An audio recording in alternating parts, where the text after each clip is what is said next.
Good morning. Good morning. Good morning. Wednesday, August 6th. I'm in a hotel here in Bloomington, Minnesota. Going to spend my day with the Vikings today. Very excited about it. It's my final stop on the tour. I've seen 14 teams in 13 days. I'm ready for preseason games to begin. But before we do, and we talk about anything else today, we got to get to the news of yesterday of Keenan Allen returning to the Chargers. It's significant. I mean, I think they've been looking for a receiver. They drafted 2 receivers this year. We saw them in the Hall of Fame game. Trey Harris out of Ole Miss, Lambert Smith, out of Auburn. But, you could kind of tell here that the Chargers are loading up. They pick up Najee Harris. We'll see what the status of Najee is. They obviously spent, a high pick on a Marion Hampton, the running back. But now they bring back Keenan Allen after his 1 year in Chicago. It didn't go badly. It's just that, it was a disaster situation in Chicago with the rookie quarterback and coaches getting fired and coordinators getting fired. It was just a bad year. But Keenan Allen can still play. He can still separate. He's a great router. I think this is good for Justin Herbert. They've got a great relationship. Ladd McConkey kind of took things over with his route running. And now you got 2 great routers that can really separate and win. And so I think this is whatever the contract is, I think $8-something million, whatever. You never really know about the contracts because of the incentives and some of the other things that are buried deep in these contracts that can be 50, 60, 70 pages deep. So anyways, Keenan Allen's back being a Bolt. I don't think he'll play this weekend or anything like that. They play, I believe, the New Orleans Saints this weekend. But regardless, I think that's a good deal for the Chargers. And then the other news yesterday, I don't know if, George Kittle said some things about it live on air, crashed an interview that was being done by the NFL Network, but smelling salts have now been outlawed. I don't quite understand it, to be honest with you. I'm not here to, chirp with the NFL and the decisions they make. I use smelling salts when I played. I used them in the weight room. I probably always had 2 or 3 in the sock. Going out to a game, always did at least 1 on the sideline before I went on the field, whether it was to on kickoff return or to start on the offense, whatever it was over my 12-year career. I saw veterans do it. I did them. I see them in the weight room around this league. So I know guys are doing them before heavy lifting or trying to get maxes where you're just trying to get your focus. That's kind of what it does. I mean, you inhale these things. Obviously, smelling salts have a purpose. When people get knocked out, not just in football, or people, faint, get dizzy, you smell it, throw those smelling salt under the nose, and you know the reaction that's coming. I don't know. To me, it was just like, okay, it wasn't even what the ammonia and the smell of ammonia did. It was a wake up. It was like, okay, it's time to go to work. It's time to focus. Let's put all my energy here, get that little sniff, get that little ammonia going up. I haven't done any studies. I'm not a scientist. I don't think there's any deleterious effects. I just would pop one before I went on the field or before I did my max on the bench on, max bench day or squat. The caps were all over the training room or the weight room. I mean, like this, and boom, you go on the sideline of any NFL game. At the end of the game, they're littered. So I'm not quite sure what was behind it. I haven't read any information about it. I mean, I haven't played football since 1994, so we're talking about 30 years for me, and I don't feel any effects at all. And I used them game day. So anyways, but the NFL said, okay, no more. But you know what it does? Players will find something else. They're always going to find something else. Like whatever, George Kittle's talking about, so I know George used them, but, all kinds of players would admit to using it. Not because they weren't outlawed and we didn't think there was anything wrong with it. Like I said, it was just like, all right, in this moment in time, I'm just going to get myself ultra focused. Like Tom Brady would say, and I think Tom Brady did. Like, I'm going to get myself laser focused to start this game. Anyways, no more.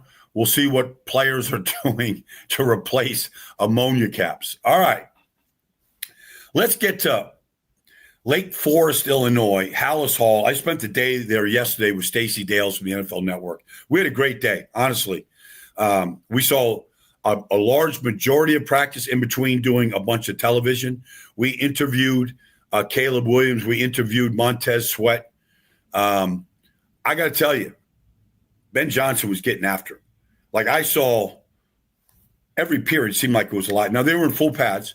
They scrimmaged the Dolphins on Friday, and they played the Dolphins on Sunday. So it was like game review, like situational football. I mean, they started after their individual drills. They started the practice with the live short yardage and goal line drill.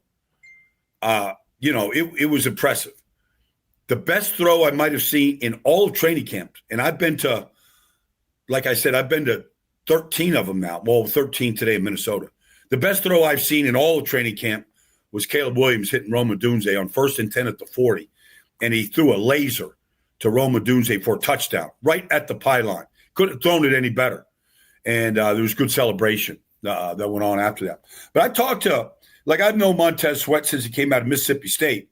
He said this flat out has been his most difficult physical training camp he's ever been to. I just want people to know that Ben Johnson isn't coming here running some soft, offense. We're just going to get the offense. He's getting after it. He's getting after it. Now, the results, we'll find out. We'll see. But he wants to be a tougher team. He wants to be physically a tougher team. He wants to run the ball better at any point than they ran it before. It's going to be the foundation to what they do. And Caleb is excited about it. You can listen to all the reports. Caleb's had a bad day. He's up and down. You can say all that stuff. All I know, 3rd and 3, he hit Luther Burden on a crosser. Luther's still running with the ball. He couldn't have been thrown any better. And I was saying, I'm out here every day. I'm out there one day. And then I talked to Caleb, and I've known Caleb since he came out of high school in Washington, D.C. And I don't know, he's always been a straight shooter with me. We follow each other on the internet and, various platforms, whatever. But I think a couple things. One, they brought in Case Keenum. Case Keenum's in his 14th year. That guy has been in different programs around the league. Denver, Houston. I mean, you go through the list of teams Case Keenum has been on. He's a veteran player that knows how to prepare, can win games for you. I think it was a great signing. Just a guy that, and Caleb talked about last year, he didn't have anybody he could lean on and really go to. And, so I think he's got a veteran guy that he can lean on. Not that he has to, but it's good to go into a quarterback room and you've got a lot of experience in that room. And they have that right now. So I think that helps them. But it was good to talk to him. He called a play.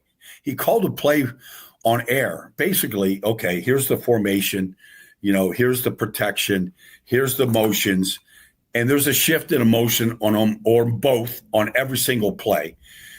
You got to know it all right? And then you got to know the tags. And, is it against what front is it against? There's just a lot of information. So, you come out of Oklahoma, you come out of USC, and Lincoln Riley's basically telling you what to do. I remember talking to Caleb last year at the Hall of Fame game, and he said one of the issues he was having last year is he had to call the run game at the line of scrimmage. And so, it could be a check with me, It could be a pass run option, all right? So you say, there's 7 in the box. Safeties are deep. It's 1st and 10. Let's go run. Now, which way are we running? We run to the right, we run to the left. So last year there was a little bit of a struggle in the run game. And I'm not speaking out of line here or out of turn, and I'm not here to implicate Caleb, but it was something he didn't have to do in college. And so it was something he was learning last year with the offense, Shane Waldron or Thomas Brown, whoever's calling plays.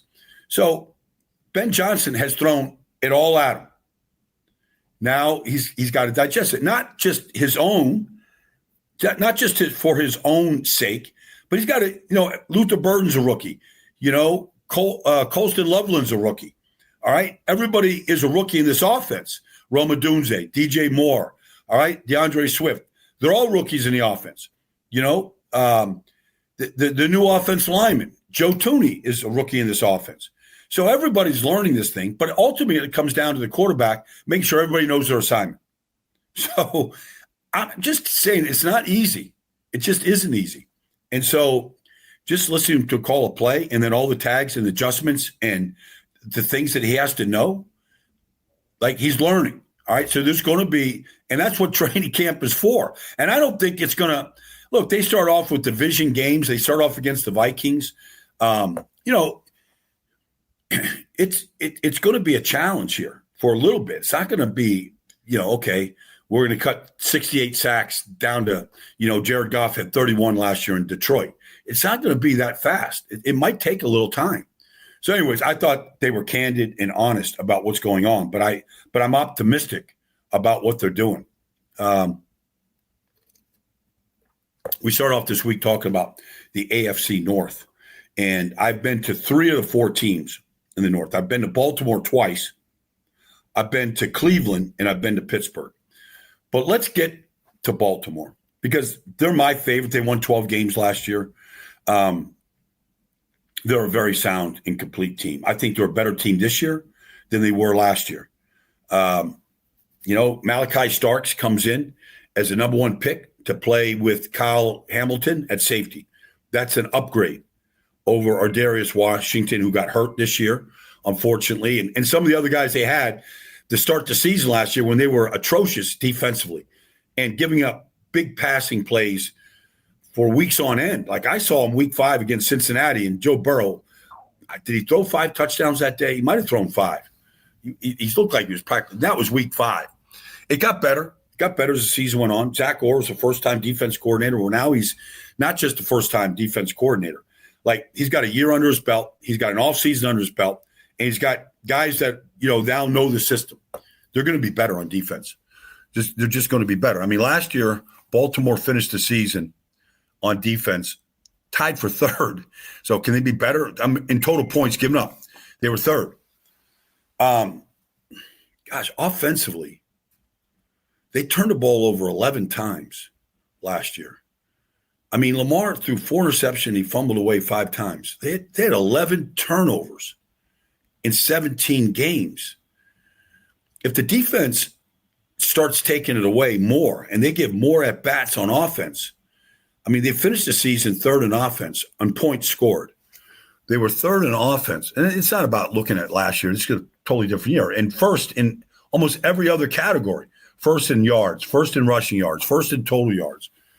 I mean, this offense it's fantastic. Lamar is amazing. He easily could have walked away with his 3rd MVP. It was his best season. And, I think I said this the other day, but, when I asked him if he ever gets tired, because the 2 days I was out there, the heat index was way up. And John Harbaugh doesn't take it easy on these guys. When their pads are on like it was last Monday, like they get after it. It's long days. They maximize their time on the field. But Lamar just flat out said, look, I asked him if he gets tired. He said, I don't get tired when I compete. That's just flat out statement. I don't get tired when I compete. It's a mindset. It's mentally, it's physically. He's here to win. And so if you take that mindset, you take it to the Ravens, and can they win a 3rd championship? I think they're going to. They're my team to beat in the AFC. They're the most complete team. We know Kansas City has got Mahomes and Andy Reid and, Spags and, we know they're loaded. We know Buffalo's loaded. And Buffalo beat Baltimore last year. Maybe if Mark Andrews catches the ball at the goal line, it's never one play, never. So I'm not here to, to throw shade at Mark Andrews. He's been a great player in this business. He's a trusted soldier for Lamar Jackson. But, the development of Lamar is one of the great stories in this league. Like he came in doing things that nobody said he could do. Winning the Heisman, he can't. He's not a thrower. He's a runner. Oh yeah, okay, yeah, right.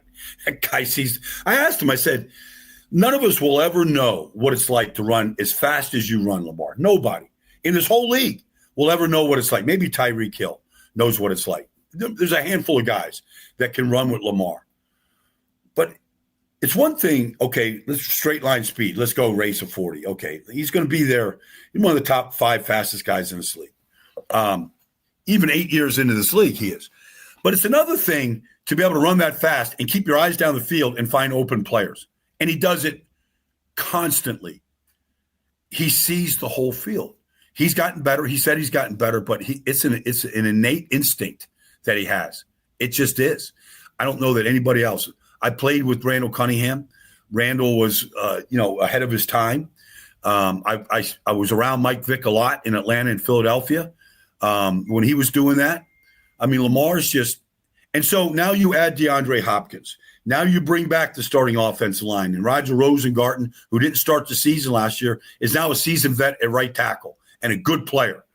You go watch him in the playoff game against T.J. Watt and watch what he did. Falele is maybe the biggest right guard in football. Maybe, Mekhi Becton, him. There's a couple guys that can probably tip the scales at 370, 380 and can play. Linderbaum is just a stud at center. So anyways, I don't see a weakness on this Ravens team. They won 12 games last year.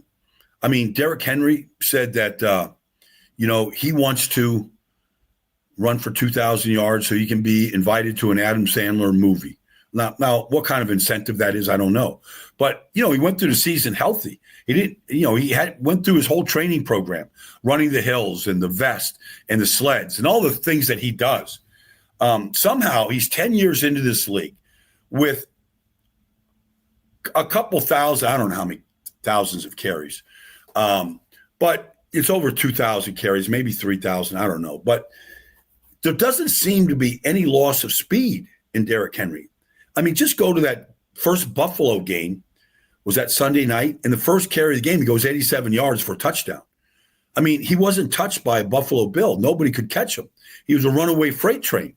10 years in this league, it doesn't look like he slowed down. And now you put him in the backfield with Lamar and Patrick Ricard and all the tight ends and all the things that Todd Monken can dial up in the run game.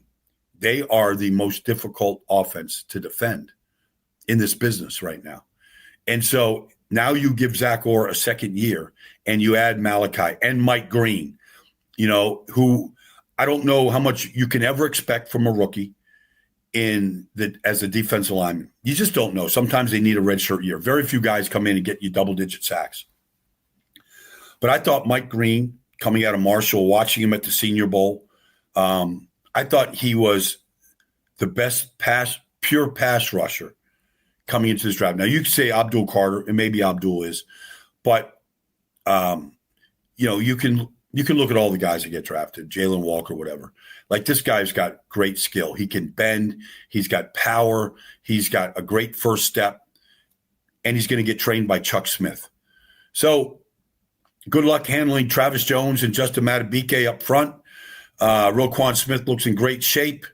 You just go on and on and on. They're complete. So anyways, that's the start of the AFC North. I think everybody's looking up at Baltimore. In fact, I think, like I said, Baltimore is the team to beat in the AFC. They got to go do it. We know that. They've had disappointment in the postseason. I get it. But every year is a new year. Like, you're not guaranteed anything. But this looks like a hungry team, a well-coached team. Anything can, all teams can go through adversity. How they handle it is everything. But they're a focused, talented, deep team. The Ravens are the team to beat in the AFC. I stand by that here on August 6th as I get ready to close this show and get ready to go to Eagan, Minnesota, see the Minnesota Vikings today. I'll be here to talk about it, at some point, maybe tomorrow or Friday. We'll get to it. But anyways, thanks for joining me on the Best Football Show, and look forward to talking to you real soon.